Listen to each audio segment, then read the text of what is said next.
안녕하세요. 오늘도 서양 살롱을 찾아주셔서 감사합니다. 천안에 사는 50대 여성이에요.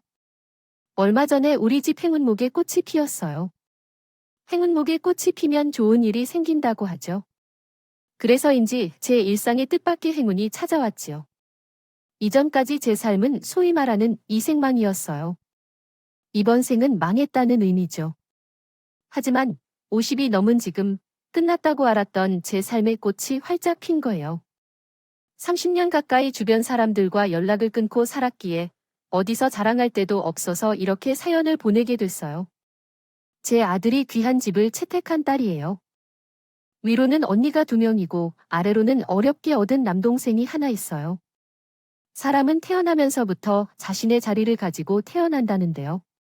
저에겐 그 말이 비껴갔나 봐요. 원치 않았던 딸 자식이 많아서 그런가? 첫째도 아니고 둘째도 아닌 셋째인 저는 가족들의 관심을 받지 못했어요.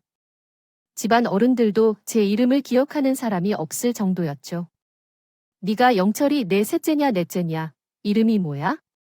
딸아, 경순이 아니지, 정순이던가 뭐더라? 청 뭐였는데. 대략 이런 식이었어요. 제가 정은이라고 말씀드려도 결국은 얘 아니면 너로 부르시던군요. 아니, 제대로 불러주지도 않을 거면서 이름은 뭐로 물어본대요? 사랑 괜히 서운하게 말이에요. 집안에서 관심받지 못하던 전에는 밖에서도 투명인간 같았어요. 그렇다 보니 어느 순간부터 사람들한테 주목받는 게 오히려 더 부담스럽고 불편하게 느껴지더라고요. 그런데 20살 무려 그런 저를 세상 누구보다 소중해요. 아껴주는 사람을 만나게 된 거예요. 바로 지금의 제 남편이에요. 저와 남편은 같은 직장에서 만났어요. 4살 위 남편은 샵 매니저였고 저는 갓 입사한 신입 판매사원이었어요. 사회생활이 처음이라 모든 것이 낯설고 미숙해서 실수도 많았던 제게 남편이 많이 도와줬어요. 그런데 그 친절이 마냥 좋은 것만은 아니었어요. 왜냐고요? 좀 불편한 점이 있었거든요. 남편에는 처음 본 그날부터 출구책이 마치 최면을 거는 것처럼 자신이 남편감인 바로 나야라고 헛소리를 했거든요. 처음에는 그 말을 듣고 이 사람 머리가 돌아가는 게 아닐까 생각했죠. 그런데 자주 그 말을 듣다 보니까 어느 순간 이러다 정말 이 남자랑 결혼하게 되는 게 아닐까 하는 생각을 하게 되더라고요. 지금 생각해보면 미친 짓이었지만 나중에 물어보니 남편은 처음부터 제가 자기 마음에 쏙 들어 태요. 그래서 다른 남자 직원들이 채 가지 못하게 미리 바리케이트를 친구하고요. 무모한 것 같았던 남편의 그런 노력은 얼마 뒤 빛을 발하게 되었어요. 고작 20살의 남자를 한 번도 사귀어 본 적 없던 저는 남편이 베푸는 일방적인 후에 무방비 상태였어요. 넉넉하지 않은 집안에서 형제들에 치여서 사소한 것도 제대로 누려보지 못한 저로서는 특히나 더 그랬죠. 편의점에서 파는 슬러시도 남편 덕에 처음 먹어봤고 KFC에서 파는 주먹만한 비스켓도 남편이 사줘서 처음 먹어봤어요. 노래방도 그렇고요. 당시 서울의 노래방은 성신여대 이루어져 미생기구 이후 신천 독수리 빌딩 근처에 2호점이 생겼는데 다행히 저희가 일하던 매장이 이대에 있어서 오픈날 남편 손에 이끌려 노래방에 가보게 되었어요. 난생 처음 보는 신문물을 경험하러 온 사람들로 노래방 안에서 인산이네. 멋죠. 초창기 노래방은 500원짜리 동전을 넣어 한국식으로 불러야 하는 시스템이었어요. 요즘 유행하는 코인 노래방처럼 역지금처럼 푹신한 소파도 아닌 다리 긴 목욕탕 의자에 앉아서 노래를 불러댔죠. 남편은 당시 유행하던 이별 아닌 이별을 멋지게 불러 제꼈어요. 평소와 다른 남편의 모습에 살짝 놀란 저는 남편이 노래를 부르는 모습을 보고 온바로 날고 말았어요. 이날을 위해 휴일까지 바꿔가며 저와 노래방을 찾았던 남편은 작정한 듯 연달아 5곡을 불렀어요. 그리고 노래를 너무 많이 부르다 목이 마르다며 근처 호프집으로 저를 데려갔죠. 근처 연대생들이 주로 오는 곳이라 과점퍼를 입은 학생들이 많았어요. 그 사이에 자리를 잡고 앉은 우리는 대학생들의 대화 속에 흘러나온 MT, 과대 레포트 같은 용어들에 잔뜩 주눅이 들었던 기억이 나네요. 둘 다 고등학교를 졸업하고 바로 사회생활을 시작했던 터라 비슷한 또래들이 즐기는 캠퍼스 생활이 내심 부럽고 셈이 났거든요. 그 열등감 때문에 술에 더 취했는지 모르겠네요. 그날 남편은 술이 잔뜩 취해서 몸도 가누지 못했어요. 날은 춥고 술에 취한 남편은 무각하고 이러지도 저러지도 못하던 저는 생각다 못해 괜찮아 여관으로 남편을 끌고 갔어요. 술에 취한 남편을 눕혀놓고 바로 나을 생각이었죠. 그런데 침대에 눕히고 돌아서려는데 남편이 저를 불러 세우지 않겠어요. 아니, 무슨 여자가 겁도 없이 남자랑 영화를 들어와 정은씨 그렇게 안 봤는데 까졌네. 원래 이런 사람이었어. 남편 말에 억울했던 저는 필사적으로 손사래를 치며 항변했어요. 그게 아닌데 매인 새님이 취해서 몸도 못 가누고 집도 모르는데 어떡해요. 그렇다고 우리 집에 데려갈 수도 없고. 그리고 나 아무 짓도 안 했어요. 그냥 눕혀놓고 나가려던 참회해요. 그러자 남편은 억울한 마음에 울상이 된 저를 향해 심각한 표정을 짓더니 예, 이렇게 된 이상 어쩔 수 없네. 이참에 둘이 사귀는 수밖에. 그게 무슨 말도 안 되는 소리예요. 내가 왜 매니저님과 사겨요? 싫어요. 전 매니저님처럼 여자한테 푼 남자는 딱 질색이라고요. 그러니까 그런 소리 말아요. 그러자 남편은 정색을 하며 말했다. 아니, 누가 입은 남자라는 거야? 내가 얼마나 한결같은 남잔데. 다처럼 일편단심인 사람이 어딨다고. 나, 정은 씨 말고 눈길 준 사람 없어. 못 믿겠으면 매장 가서 사람들한테 다 물어봐. 오늘만 해도 그래? 내 가정은 실학 만나러 나오려 9몇 명? 안테나 흉우 바꿔달라고 부탁해. 근데 지 알아? 자그마치 3명이야. 그런 정성도 모르고 어떻게 그러냐? 난 차원부터 정씨 하나만 봤어. 한눈에 내 짝이라고 생각했거든. 이건 농담 아니고 진심의 해야. 정원 씨에 그러지 말고 딸아는 사귀자. 지금 같으면 여들의 삶은 호박에 이도 안 들어갈 소리 같겠지만 그땐 어리고 순진해서 그 말에 넘어가고 말았어요. 나 좋다는 사람, 정성을 생각해서라도 한번 만나보고 결정하자 싶었거든요. 그래서 남편과의 연애를 시작했어요. 남편이 직장 매니저다 보니 일정으로 많이 덕을 보게 되었어요. 저 편한 날에 휴무도 잡아주고 영업에 까대기 일도 빠질 수 있었죠. 그렇게 2년 넘게 비밀산에 연애를 하던 우리는 남편이 다른 매장으로 스카우트 되면서 위기를 맞았어요. 눈에서 멀어지면 마음에서 멀어진다고 회사를 옮기고부터는 남편은 연락도 뜸하고 전처럼 살갑지 않았거든요. 그래서 이 남자가 나한테 벌써 7년 나 했는데 글쎄 느닷없이 프러포즈를 하지 뭐예요? 자월 씨도 알다시피 내가 형제가 좀 많아. 5남매 중 장남인 이것은 시골에서 농사 짓고 계신 부모님이 줄줄이 달린 동생들까지 다 내가 책임져야 하는 식구들이야. 사실 부모님이 내 결혼을 서두르셔야 아무래도 내가 빨리 결혼해서 자리를 잡아야 장남 몫을 제대로 할 테니까. 그래서 정말 고민 많이 했어. 내 주제에 정을 씨한테 이런 말 해도 되나 싶어서 말이야. 근데 아무리 생각해도 다른 사람이랑 결혼하는 건 도저히 못하겠어. 난정을 씨 아니면 안 되거든. 그래서 말인데 염치 없는 소린 건 알지만 나랑 결혼해 줄래? 저 역시 형제 많은 집에서 자라 첫자의 고충은 익히 알고 있었어요. 저희 큰언니만 해도 살림 미천이라 불리며 집안에서 온갖 희생을 강요당하며 자랐거든요. 하물며 장남이 남편은 오죽했을까요? 그 무게를 혼자 짊어지고 살았으니 불쌍한 사람이었죠. 의류 매장에서 일을 하면서도 정작 자신은 변변한 옷 하나 사 입는 걸 본 적이 없을 정도로 남편은 본인한테 쓰는 걸 아까워하는 사람이었어요. 툭하면 시골집에서 걸려오는 동 부탁 전화에 난감해하던 것도 한두 번이 아니었고요. 이직을 하게 된 가장 큰 이유도 바로 돈 때문이었어요. 남편은 시골에 계신 어머님 병원비를 마련하기 위해 배신자 소리를 들어가며 경쟁업체로 이직을 한 거였으니까요. 인기 만점 매니저에서 하루아침에 역적이 되면서까지 장남의 무게를 눌러 사는 남편이 안쓰러웠어요. 저라도 이 사람이 어깨에 짊어진 짐을 나눠지고 싶을 정도로요. 그래서 남편의 프러포즈에 덜컥 승낙을 하고 만 거예요. 며칠 뒤 집에 결혼할 사람이 있다고 말씀드렸더니 부모님께서는 버럭 화를 내시더라고요. 누나가 돼서는 남동생 대학 등록금 벌 생각은 않고 결혼 타령 있냐고요. 그렇게 결혼하고 싶으면 내가 벌어서 결혼을 하든 말든 알아서 라더군요. 그 말이 어찌나 서운하던지 그래서 그 길로 집을 나왔어요. 나를 그저 아들 자식 키우는데 필요한 돈벌이로 생각하는 부모님이 그땐 정말 용서가 안 됐거든요. 어린 시절부터 가슴에 담아 도학간 응어리가 그렇게 타자버린 거죠. 집을 나온 전 남편이 살던 사글 색방에 들어가 동거를 시작했어요. 얼마 뒤 시골에서 아버님이 서울로 올라오셨더라고요. 며느리 자리를 보니 눈으로 확인하고 싶으시다면서요. 그리고는 그 좁은 단칸방에서 3일을 머물다 가셨어요. 저는 출퇴근 전후로 아버님께 진지를 차려드려야 했죠. 그리고 드디어 시골집으로 내려가시는 날, 아버님은 제 손을 꼭 잡으시면서 그러시더라고요. 아가, 이 혼산에 네가 믿지는 장사다. 그러니 지금이라도 마음 바꿔라.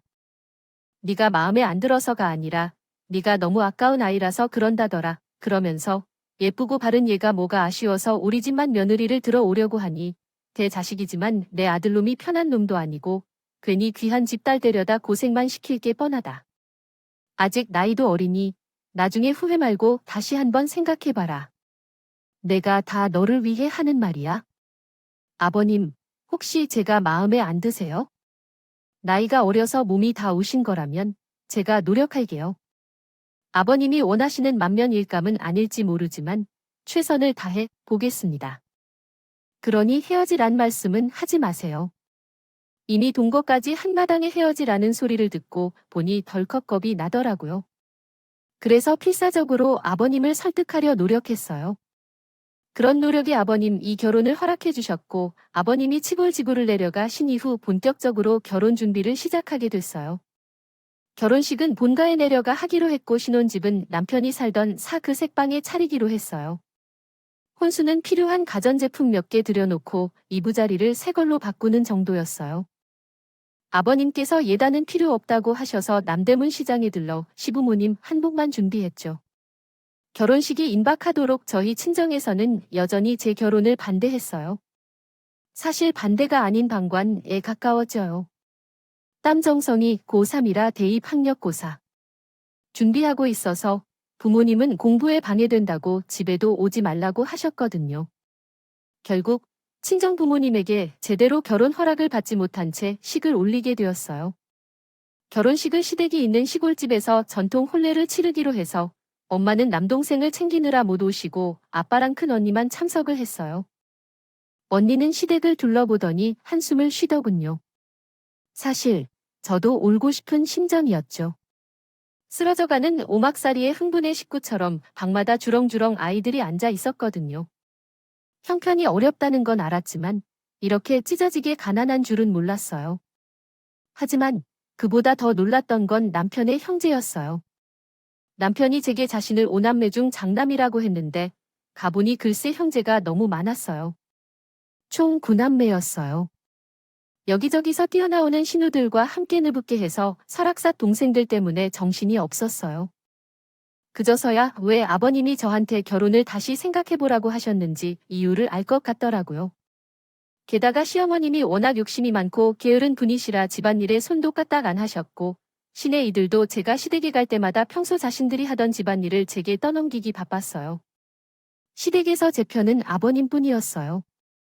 아버님은 아침부터 허리 한 번 목표는 저를 보시곤 시내들을 혼내셨어요. 그 모습을 본 시어머니는 벌써부터 시아버님을 꼬드겨 시누이를 잡는다며 볼멘 소리를 하셨죠.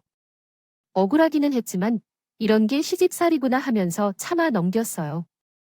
그 후 30년 가깝게 형제 많은 집 맏며느리로 살아오면서 결혼 이듬해 세상을 떠나신 시어머니 대신 그 많은 신우들과 시동생 시집장가를 보냈지만 형제들 누구 하나 저에게 벗어난 짝 사주는 사람이 없었어요. 왜 이래 맏며느리 가해야 할 목인 것처럼 받아들이는 분위기였죠. 처음부터 바라고 한 일은 아니었지만 고맙다는 말 한마디 안 하는 모습에 점점 정이 떨어졌어요. 그런데 그 정점을 찍는 일이 벌어지고 만 거예요. 아버님이 반일을 하시다 중풍으로 쓰러지시니자 형제들이 하나같이 아버님 수발을 제게 떠넘기지 뭐예요?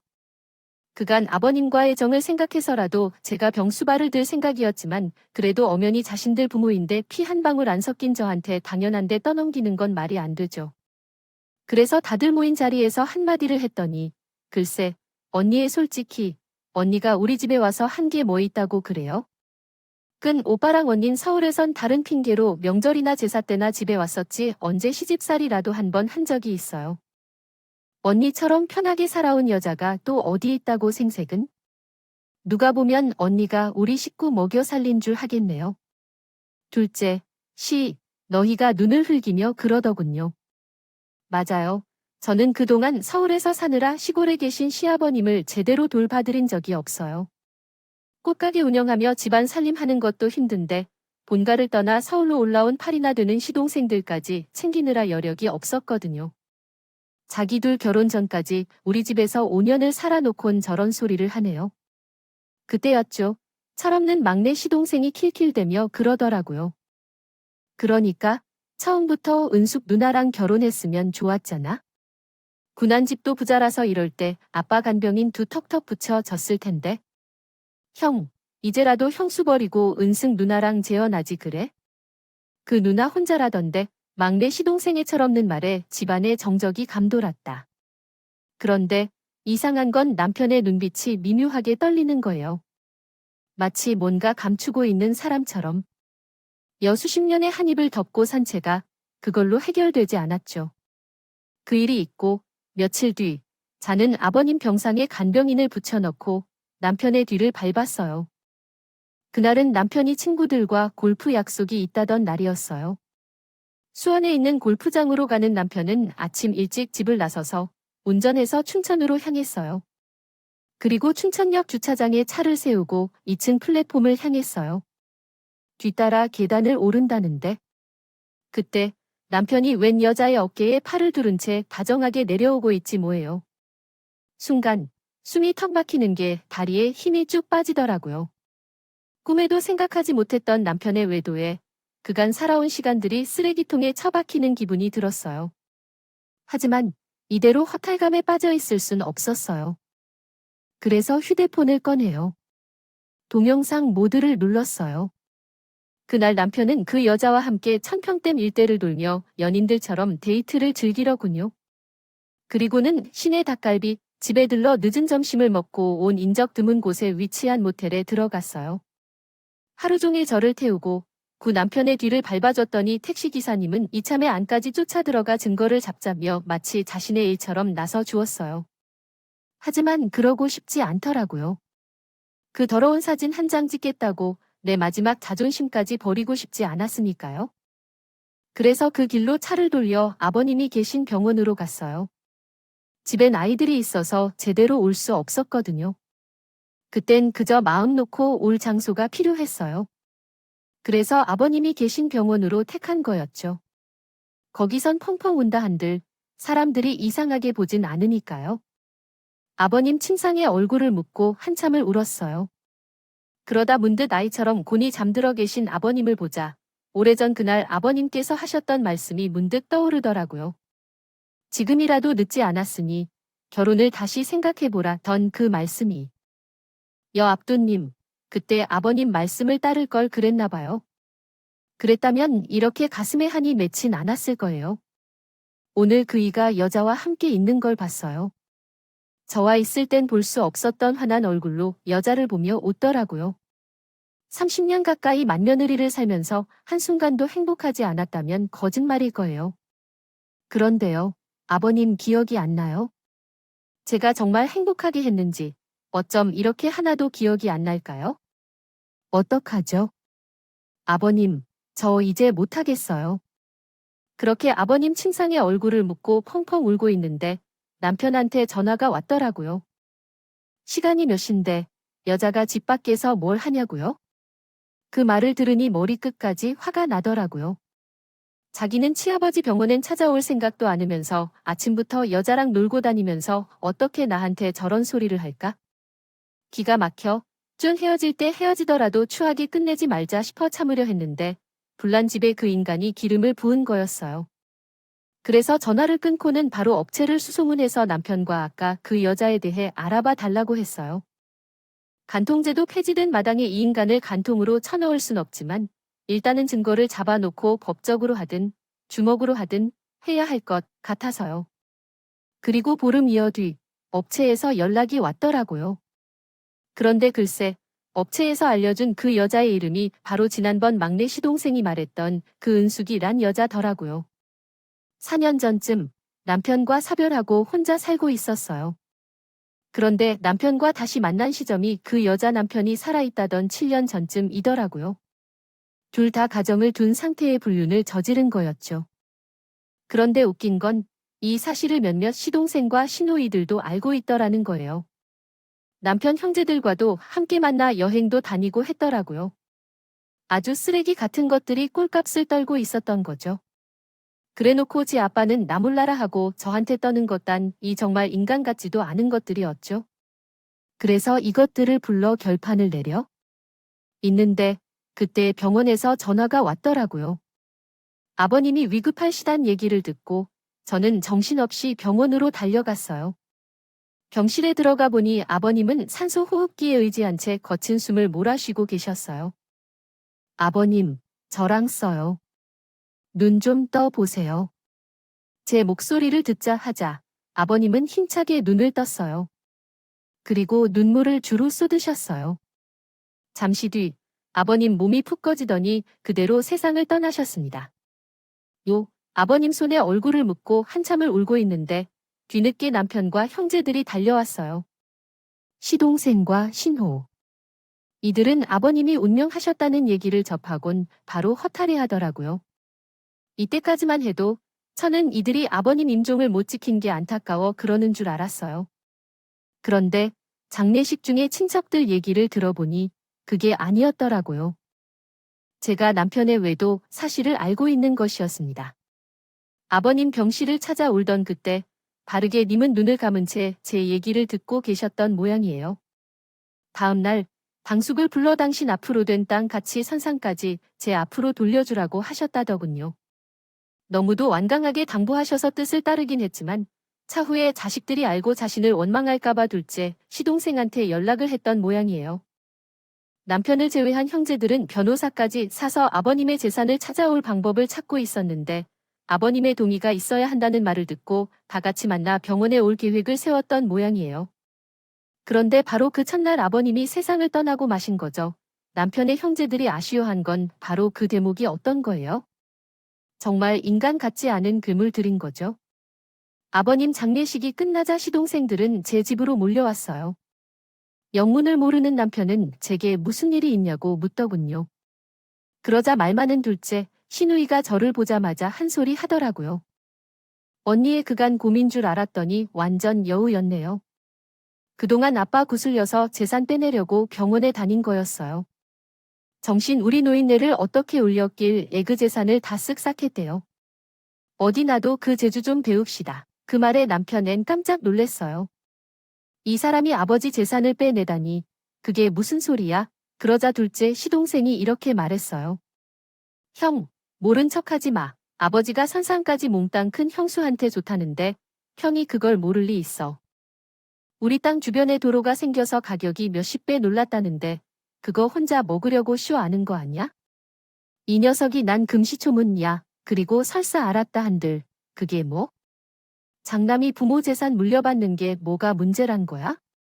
그래서 그것 때문에 다들 달려온 거냐? 그런 거면 다들 돌아가 그동안 아버지. 경수발을 누가 있는데 다 이 사람이 혼자 했어. 니들은 유산 운운할 자격이 없어.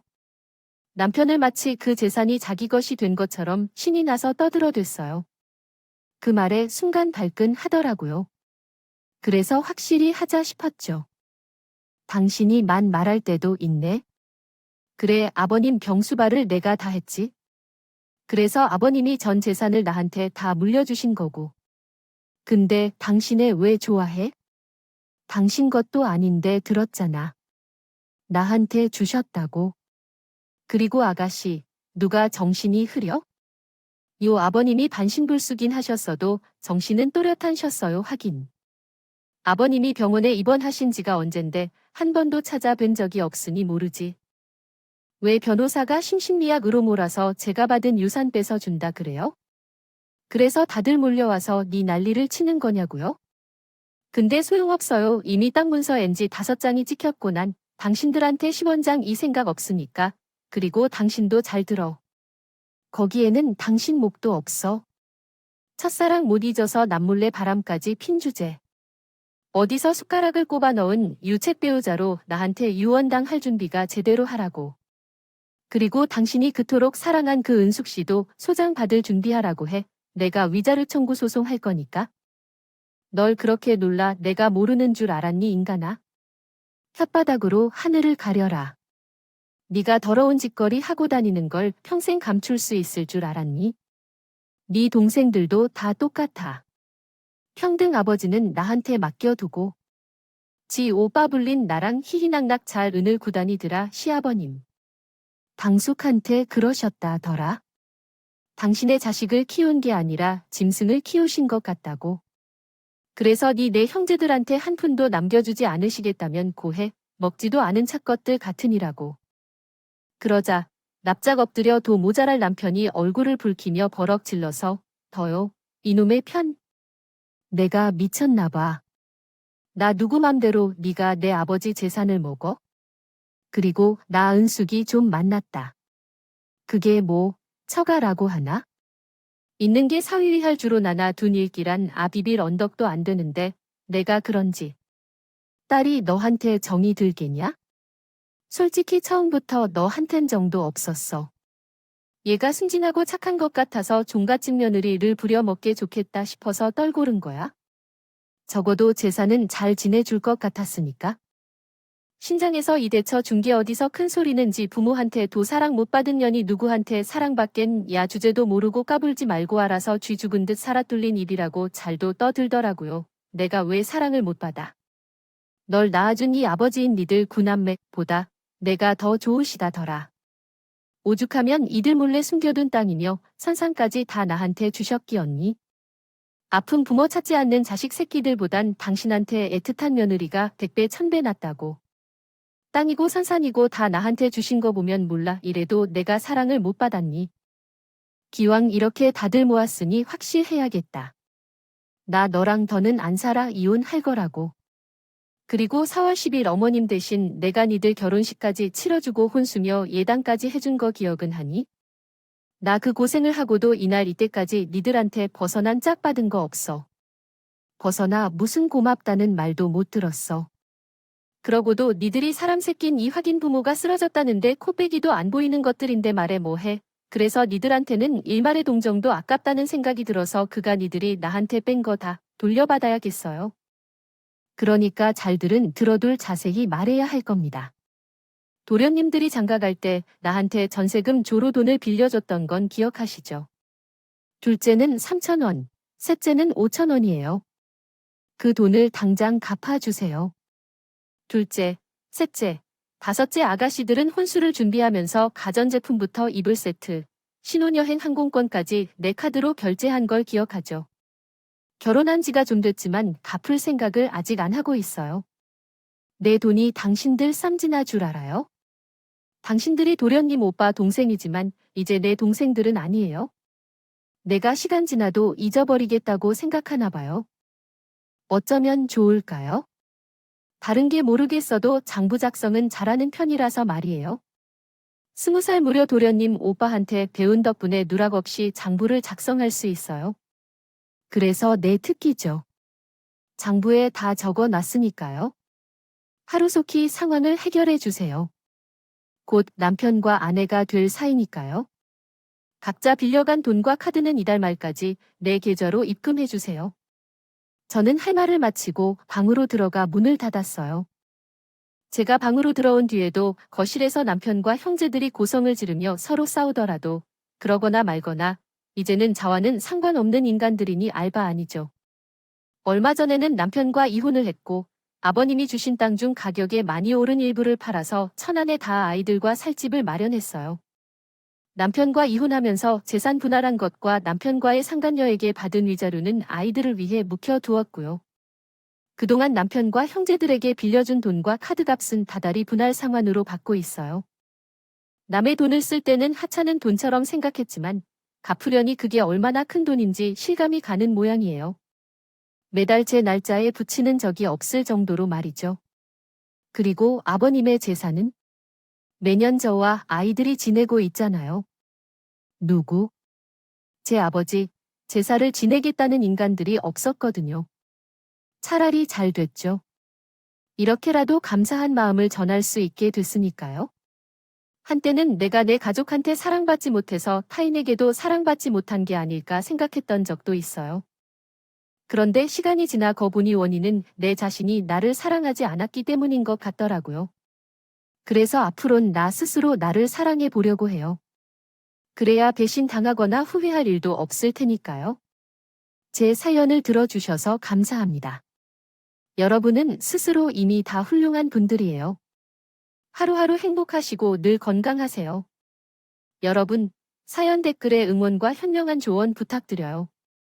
좋아요와 구독은 저에게 큰 힘이 됩니다. 오늘도 좋은 일 가득하세요.